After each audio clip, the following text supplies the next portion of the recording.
when it comes to credit scores, a lot of time people are often only focused on like the numerical value of their score, like their credit score. I want to get a 700 credit score. I want to get an 800 credit score is usually like the request that I receive daily.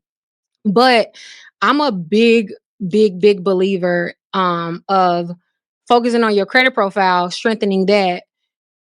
It does more for not only your credit score, but your borrowing power overall and your entire credit standing. So every time that I approach advising someone on how to repair or improve their credit score, it is never solely based on points. So I just wanted to say that first.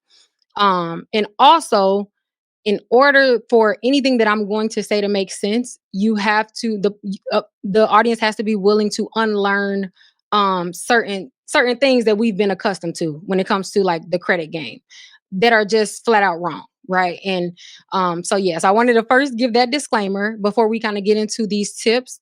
And if you guys are ready, I can start with I'll start with the most effective one or the one that will cause the most immediate boost, Yeah, if let's you don't do mind. it. Let's get it Okay. going. Let's do it. All right.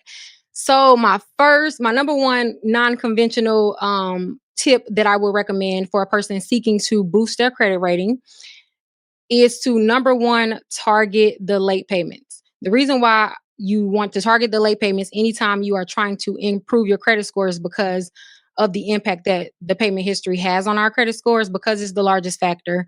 It's responsible for 35% of our credit score. Also, it holds over 192.5 points. So we want to get as many of those points as possible in order to reach a high credit score. So with that being said, the first thing that everyone needs to evaluate on their credit report when they're seeking immediate change in their credit score is trying to reverse the impact of the late payments that they have on their credit report. This happens only one way.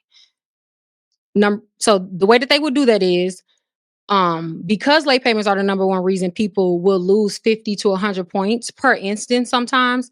And like I said, because it's the largest factor, the only way to undo that impact or neutralize the effects is to flood their reports with on-time payments. How to do that? It's easy if you think of it from this lens.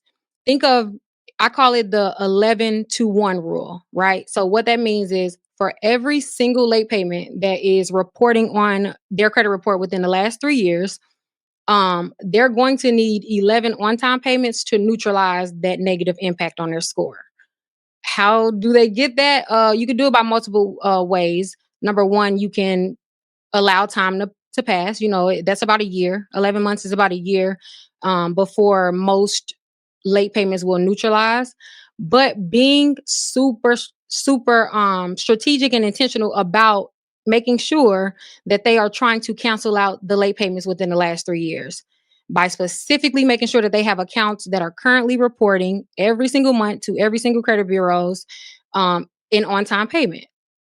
And it has to be within that same category. So what that means is like if they have 2 late payments on a credit card within the last 2 years, then their goal is for the next 11 months is to get 22, what is that? Yeah, 22 on-time payments reported within a credit card account. Right? It doesn't have to be the same account, it just has to be the same type. Does that make sense? I'm with you. Okay. Then the next thing that they would do to target late payments on their credit report is to request a goodwill adjustment from their lender, right? Now, there are going to be some payments that they will struggle with getting removed, or some payments that they probably will not be able to amass enough on-time payments in a timely fashion, depending on how many that they have.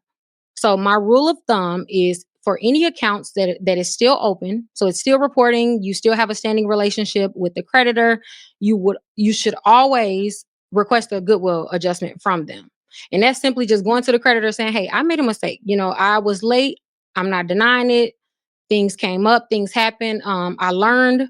Are you willing to erase that late payment record from my credit report?" And that's called a goodwill adjustment. Now, a lot of lenders will grant this. Capital One is one company, Credit One is one company that is notorious for accepting and honoring goodwill requests, right? So Yes, if you have Capital One, you have Credit One, or any bank that you have, make sure you are mailing a goodwill request letter to the creditor to ask for a goodwill adjustment for every single late payment within the last 3 years, right? So that's sort of like the first tip all in one. Was it was two tips all in one, which is to target the late payments within the last 3 years and trying to erase as many of those as possible. So the goodwill adjustment. This is a one-time letter that can knock out a few payments, right? So this is not like I was late once. Can you forgive me once? I might have been late 4 times in 2024. I'm sending this letter on behalf of 2024 for this adjustment. Can you forgive all four? Is that correct? Yes. Yeah, you are correct. So you can technically ask for any amount, right? Now, keep in mind, granting a goodwill letter is up to the company. It's at their, they can decide to obviously deny it. And it is based on like the history that you are building with them. So they can say no. However, if you guys don't mind, I want to show an example of a template that they can use to send.